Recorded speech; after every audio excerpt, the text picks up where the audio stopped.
Pýtali ste sa, aké produkty v K-Magic používame my, tak vám ukážem, čo používam momentálne ja.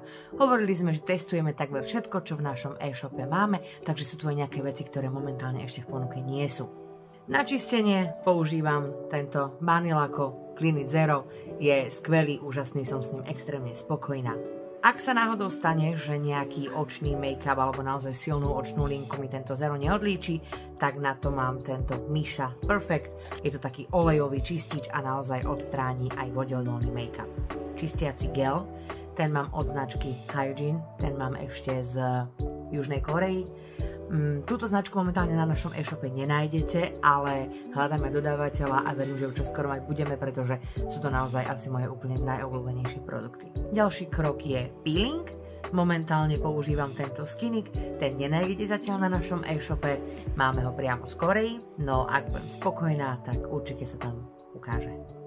Pokračujeme tonerom. Toner mám od značky It's Skin, tento Tiger Cica, ten sa nám vypredal na e-shope, ja som si ešte jednu flaštičku ukradla. Esenciu, ktorú mám priamo z Korei, tu vlastne na našom e-shope asi ani mať nebudeme, ale nakoľko je to naozaj obrovská flaška, hlavne teda na esenciu, tak ju chcem domíňať. Čo sa týka séra, žiadne prekvapenie, absolútna klasika, Coxir, Black Snail Collagen Serum, za mňa absolútna špička a jednotka. Očný krém, ktorý mám takisto ešte z Korei, kým ho neminiem, tak zatiaľ iný mať nebudem, ale už končím, takže uvažujem, že vyskúšam retinol. Posledná vec je Akouji krém na tvár.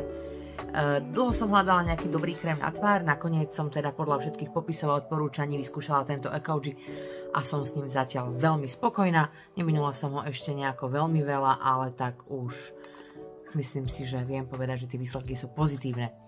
No, ukázala by som vám aj SPF-ko, ale som absolútne nezodpovedná a momentálne SPF-ko nemám, takže si musím nejaké zadovážiť aj ja.